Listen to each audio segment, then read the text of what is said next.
This is an idea for, I don't know what it is, to be honest, but this is an idea for a song that I just jotted down because I had my guitar plugged in and my computer on, and I just thought, here's an idea for a thing, and I wanted to show you how I get through it. And I don't know what this is going to become. It may be a song on a solo record, because I'll do the Death Clock stuff, and I also have a record called Galacticon, which is basically a very melodic version with melodic vocals and stuff, version of Death Clock. And then produced differently, and it sounds differently, and we'll get into that because we'll get into some Galacticon stuff later on too. But the most important thing that I need to have to start anything is to have. Normally, I don't know how all this stuff works because this isn't my house, though I may be sleeping here later on, depending on how drunk I get. Anyway, that's water. So. What I need is one button to turn everything on. So I have like a big power thing. What's the thing called, Ulrich, that I have? Power backup. Like a power backup, power conditioner kind of a thing. So if all the power goes out in the place. But that also I have everything on and I turn it on and off with one button. That's the first thing. I need it to be easy. I need to not have an excuse to go and do my work. I need to have a guitar that's relatively in tune near this area, and it needs to be plugged in already. I don't want to mess around with cables. My brain shuts off when I have to do anything technical. So I want to make everything as easy as possible. So I need a guitar here. I'll get into this later on. And I have today a beautiful gold top Gibson, the Seattle Gibson house shop place loaned me, which is really nice. And this is from the custom shop, so that's really cool. And it sounds good. But I have a Pro Tools session already on here, and what I usually will do is set up a session with normally just a click track. And the most important thing when starting writing a song is just the first decision that you have to make is your tempo. Like, what is your tempo going to be? And you'll notice this, and this happened very often in Death Album 1, where the default tempo is 120 beats per minute, which is like how many clicks there are in the clock, in 1 minute. So there's something very natural and very human about 120 beats per minute, and that's my first one. So I said, whatever this is, okay, 120 BPM, it's already that. So how do I just get a click happening? And that's it. That's what 120 BPM sounds like. Nothing fancy, nothing special. But that's where I start. So I already have some drums in here, but I'll show you how I do this. So, and you'll notice something else in on my session. If you look at this, I have that click down there. I have it on the default thing because I don't want to mess around with it and get a different thing. I have I have a couple of things labeled. Then I have like audio 1, audio 2, audio 4, and then it says bass. So it's haphazardly, messily labeled. And I'm not going to sit around and waste creative time labeling stuff, even though it's going to make Ulrich's life horrible later on. You'll see that, and he'll have to deal with that stuff. But that's part of his job, so don't feel sorry for him. So the next thing I'll do is I'll usually play some guitar stuff to that tempo. So I'll mess around. This is the second most important thing about recording in my book, is that first of all, have everything very easily plugged in. That's one. 2, I guess I have 3 things. 2 is establish a tempo that'll make your decision for you. And 3, record enable a track.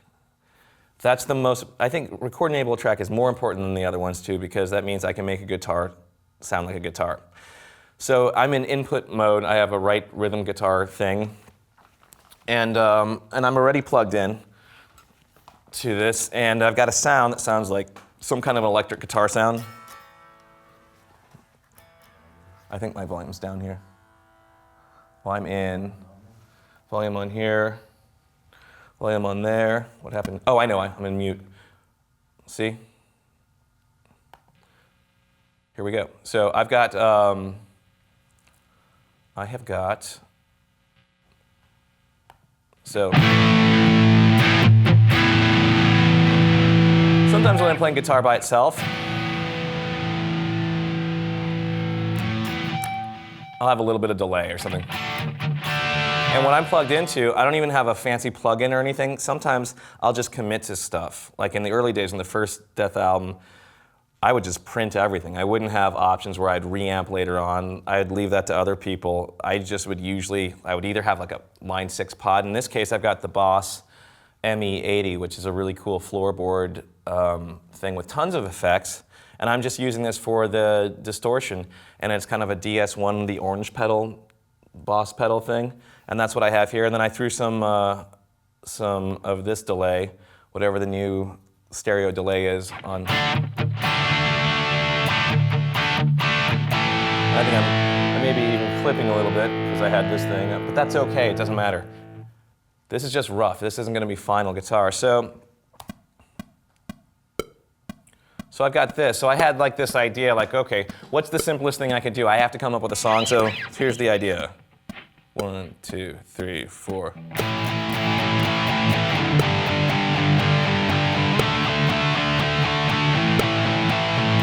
That is like the most generic group of chords you could probably think of doing.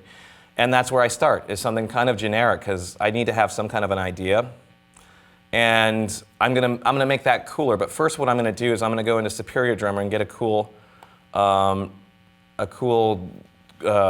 drum beat. So what I usually do, I do the same thing every time. I go into Superior Drummer, I go into the grooves.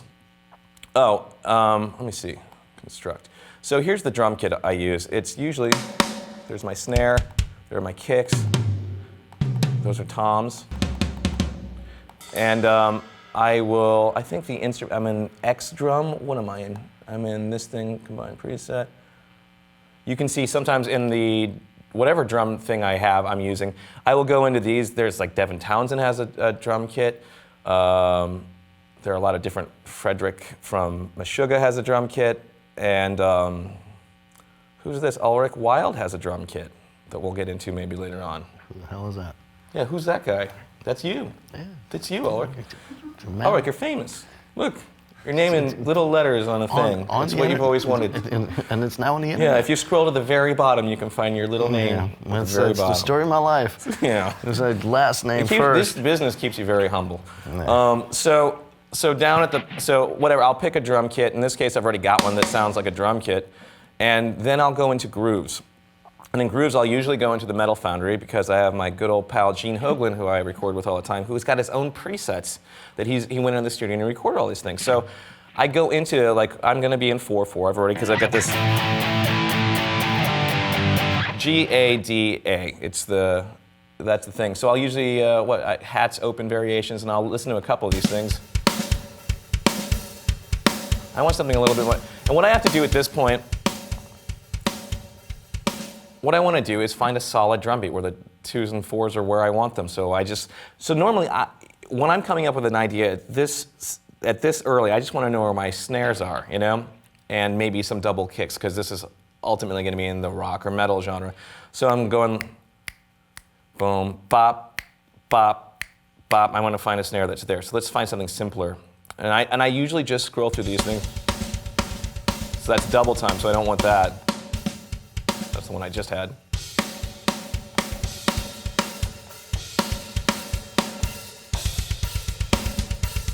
That sounds pretty cool. I like that one.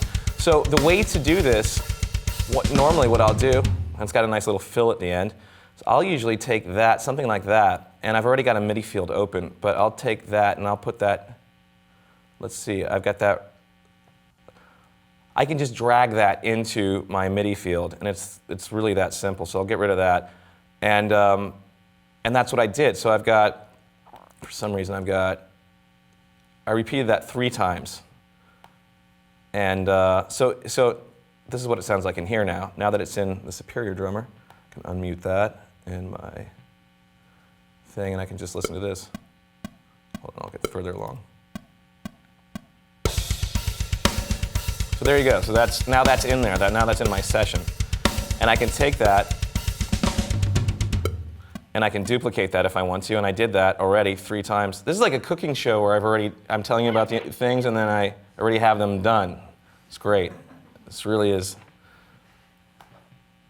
So I have that duplicated 3 times, so I'm going to record that riff that I just talked about over that. But I don't want to just do that riff. So this is where a couple of arranging things come in, and just having a little bit of chord knowledge makes your riff a little bit more exciting. I had this boring riff, which was A to G to D to A.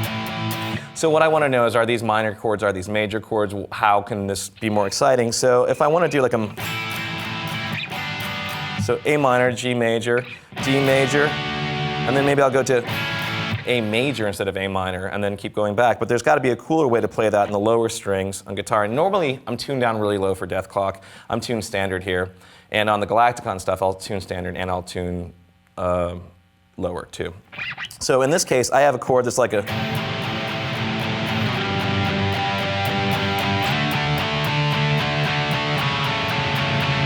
Get back to the top. So what I have is I have a first inversion chord. For those of you guys who know about music theory, it means I put the major or minor quality of the chord on the bottom, meaning the minor third and the fifth to the minor third and the fifth of that. If I want to do the... Now it has a little bit more character. Still, it needs a little bit more, but it's not a bad way to start. So I'm going to record this first riff. Let's see what happens. I hope I don't blow it.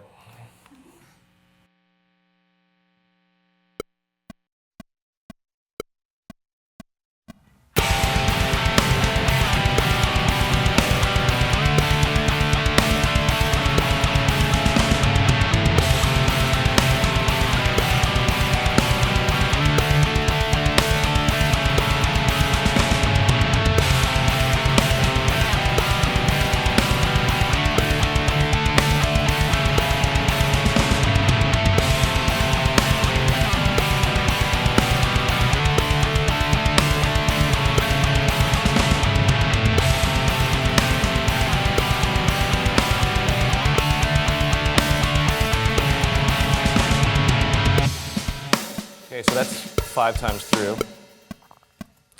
and that's what that sounds like. So I recorded a riff. So what I'll try to do, just to get an idea for a song down, and I don't know, I may throw this away, I may keep it, I may turn it into a song, but now what I want to do is I want to get into a second groove.